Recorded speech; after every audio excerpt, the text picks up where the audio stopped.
चलिए अब आते हैं हम अनड्यू इन्फ्लुएंस।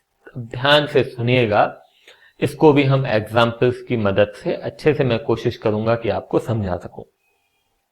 मान लीजिए कि आप एक स्पिरिचुअल गुरु को फॉलो करते हैं, आप उसे बाबा जी कहते हैं मान लीजिए।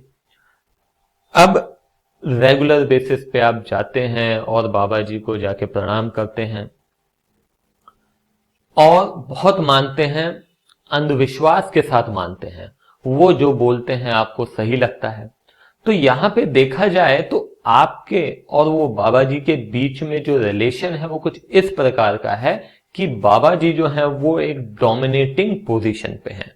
वो एक ऐसी पोजीशन में है जहां पे वो आपकी विल को इजीली डोमिनेट कर सकते हैं।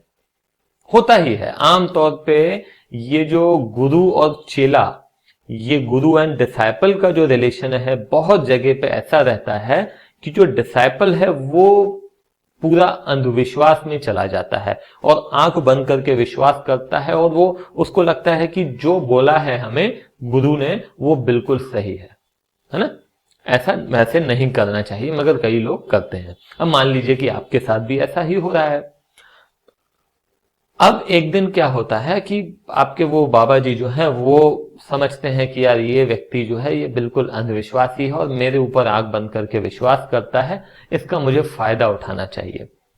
तो आपको कहता है कि बच्चा देखो ऐसा है कि तुम्हें यदि स्वर्ग जाना है, तुम्हें यदि मोक्ष प्राप्त करना है, तो स्वर्ग का दरवाजा बेटा ऐसे नहीं खुलता है, वो तभी खुलता है जब तुम अपनी मोह माया से मुक्त हो जाओ।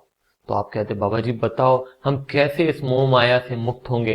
तो बाबा जी कहते बेटा देखो ऐसा है कि इतनी तुम्हारे पास जमीन जायदाद है, जब तक वो पकड़े रहोगे तब तक मुक्त नहीं हो पाओगे। ये सब हमारे ऑर्गेनाइजेशन, हमारी जो संस्था है वो उसको दान कर दो ताकि हम उसका इस्तेमाल दूसरे भक्तों के भलाई के लिए करें, आप हमको दे दो और हमसे बदले में कुछ पैसे ले लो अपने जीवन यापन करने के लिए, तो तुम मुक्त हो जाओगे। तो आप भी बाबा जी की बातों में आके और ऐसा कर देते हैं। अब यहां पे क्या हुआ है, यहां पे दो लोगों के बीच में कॉन्ट्रैक्ट हुआ है, जिसमें से एक व्यक्ति ऐसा है जो कि डोमिनेटिंग पोजीशन पे है ना। कौन? बाबा जी। अब उन्होंने क्या किया, उन्होंने आपकी विल को डोमिनेट करके, ठीक है, गलत फायदा उठाया है अपनी पोजीशन का, अपनी पोजीशन का गलत फायदा उठाया है और आपके साथ क्या कर लिया, कॉन्ट्रैक्ट कर लिया है। ध्यान रखिएगा, मैं ये नहीं कह रहा हूं कि अगर कोई भी एग्रीमेंट इस तरह से एक गुरु और एक चेले में होता है तो वो अनड्यू इन्फ्लुएंस होगा, ऐसा नहीं है। यहां पे बात आ रही है कि यदि किसी व्यक्ति ने अपनी डोमिनेटिंग पोजीशन का गलत फायदा उठाया है, पहली बात तो डोमिनेटिंग पोजीशन का इस्तेमाल किया, उसका फायदा उठाया, वो भी क्या, गलत, तो ये क्या कहलाएगा, अनड्यू इन्फ्लुएंस। यहां पे कोई फिजिकल प्रेशर बाबा जी ने आपके ऊपर नहीं रखा, आपके सर पे कोई गन नहीं रखी है, बल्कि एक मॉरल प्रेशर अप्लाई करते हुए आपके साथ कॉन्ट्रैक्ट कर लिया।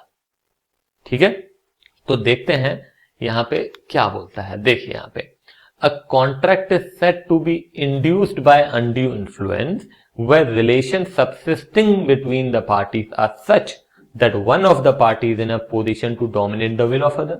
एक व्यक्ति इस पोजीशन में है कि दूसरे की विल डोमिनेट कर सकता है और वो उस पोजीशन का गलत फायदा उठाता है।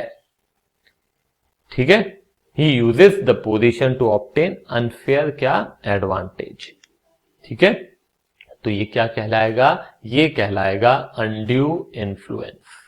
ठीक है, अब मैंने तो आपको यहां पे खाली एक एग्जाम्पल दिया है, मगर इसमें कई तरह के केसेस आ सकते हैं जिसमें कि अनड्यू इन्फ्लुएंस हो सकता है। तो चलिए देखते हैं एक एक करके। तो सबसे पहले बोलता है, a person is deemed to be in a position to dominate the will of another. कब माना जाएगा कि एक व्यक्ति दूसरे व्यक्ति की विल को डोमिनेट करने की स्थिति में है? तो यहां पे लॉ ने बहुत अच्छे से एक्सप्लेन किया है। यहां पे लिखा है वे ही होल्ड्स अ रियल और apparent authority over the other. जब एक व्यक्ति के पास दूसरे व्यक्ति के प्रति एक अथॉरिटी है, तो आमतौर पे जो मैंने एग्जाम्पल अभी दिया ना गुरु चेला का, उसमें ऑब्वियस सी बात है गुरु के पास क्या होती है, एक रियल और अपेरेंट अथॉरिटी होती है।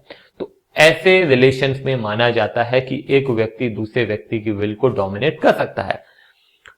पिता और पुत्र की भी स्थिति यही होती है। पिता जो है वो डोमिनेटिंग पोजीशन में होता है, वो पुत्र की विल को डोमिनेट करने की स्थिति में रहता है। ठीक है ना। अब मान लो कि एक पुत्र है जो कि छोटा है, तो क्या आपको लगता है कि पुत्र डोमिनेट करेगा विल को? नहीं, पिता डोमिनेट करता है पुत्र की विल को। वह ही stands in a fiduciary relation to other. अब फिड्यूशियरी रिलेशन किसे कहते हैं? वो रिलेशंस जहां पे विश्वास होता है आपस में। हस्बैंड वाइफ हो गए, भाई बहन हो गए, पिता पुत्र, यहां पे भी विश्वास होता है। बेटा पिता के ऊपर विश्वास करता है, भाई बहन के ऊपर विश्वास करता है, वाइफ हस्बैंड के ऊपर विश्वास करती है। ये क्या है? ये फिड्यूशियरी रिलेशन होते हैं। ठीक है, विश्वास के जो रिलेशन हैं इसे हम फिड्यूशियरी रिलेशन कहते हैं। और तो और सॉलिसिटर और क्लाइंट, एक वकील और एक क्लाइंट के बीच में भी विश्वास होता है। क्लाइंट अपने वकील के ऊपर विश्वास करता है कि वो मेरे साथ गलत नहीं करेगा। ठीक है ना। तो ये रिलेशंस भी क्या होते हैं? फिड्यूशियरी रिलेशंस होते हैं। तो ऐसे रिलेशन में भी क्या हो सकता है? अनड्यू इन्फ्लुएंस हो सकता है। होगा ही होगा ऐसा नहीं बोल रहा हूं मैं। कुछ स्टूडेंट्स को लगता है कि ऐसा कोई है मतलब वहां पे अनड्यू इन्फ्लुएंस है। नहीं, अनड्यू इन्फ्लुएंस तभी होगा जब उसने सामने वाले ने अपनी डोमिनेटिंग पोजीशन का गलत इस्तेमाल करके कॉन्ट्रैक्ट किया है। ठीक है। तीसरा आता है वे he makes a contract with a person whose mental capacity is temporarily और परमानेंटली अफेक्टेड बाय क्या? रीजन ऑफ एज और इलनेस। यदि कोई व्यक्ति बेचारा बीमार पड़ा हुआ है, ठीक है, कोई व्यक्ति बेचारा बीमार पड़ा हुआ है और जो मेडिकल अटेंडेंट है वो पूरी उसकी देखभाल कर रहा है, तो वो जो मेडिकल अटेंडेंट है वो क्या हो जाता है? वो डोमिनेटिंग पोजीशन में आ जाता है, क्योंकि वो जो बीमार व्यक्ति है वो तो लाचार है, वो खुद अब कुछ कर नहीं सकता है, पूरी तरह से किसके ऊपर डिपेंडेंट है? उस मेडिकल अटेंडेंट के ऊपर डिपेंडेंट है। तो कई बार वहां पे भी ऐसे कॉन्ट्रैक्ट हो जाते हैं जिसमें कि एक अनरीजनेबल अमाउंट देने को तैयार हो जाता है वो व्यक्ति बेचारा जो बीमार पड़ा है। किसको? मेडिकल अटेंडेंट को। तो इस तरह के भी कॉन्ट्रैक्ट क्या होते हैं? अनड्यू इन्फ्लुएंस इसमें कहा जा सकता है। और यहां पे चौथा जो पॉइंट है वो है अनकॉन्शियनेबल बार्गेन।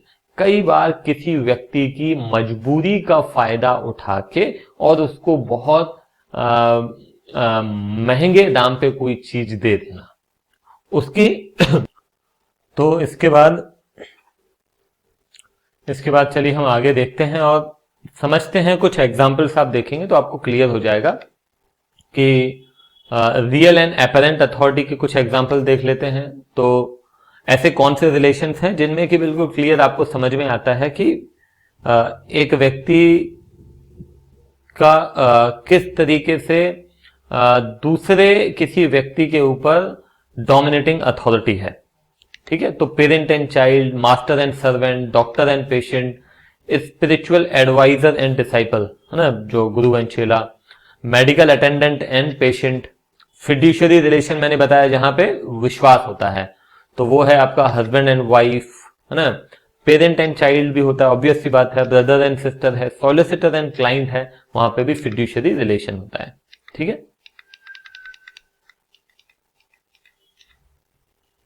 अब यहां पे एक और पॉइंट आता है, वो है burden of proof. Burden of proof का मतलब क्या है?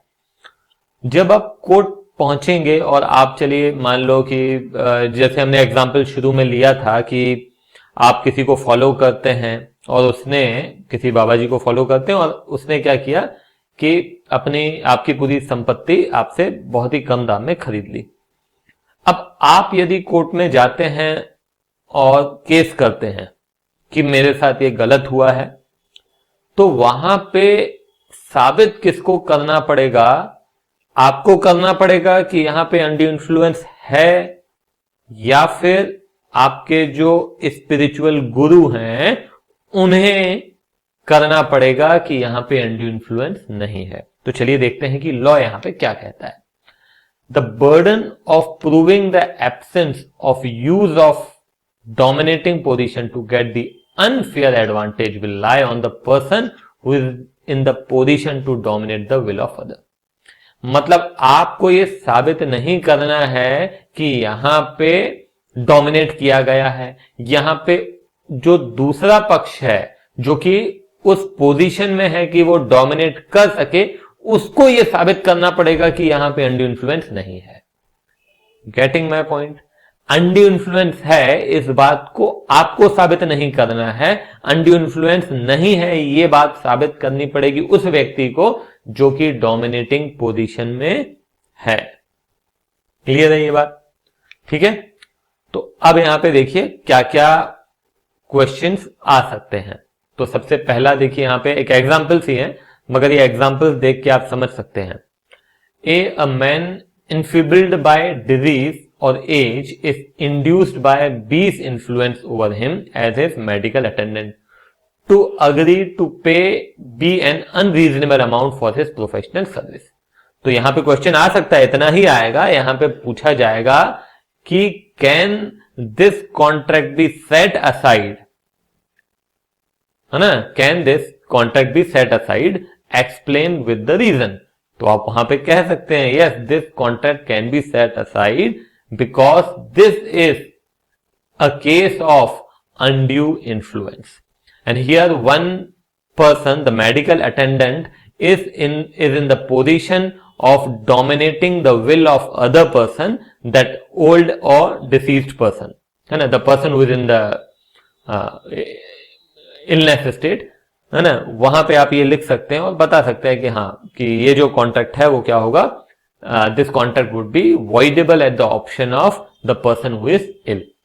ठीक है, क्लियर है? ये हो गया एक. दूसरा देखिए क्या है. A being in debt to B, the money lender of his village contracts a fresh loan on terms which appear to be unconscionable.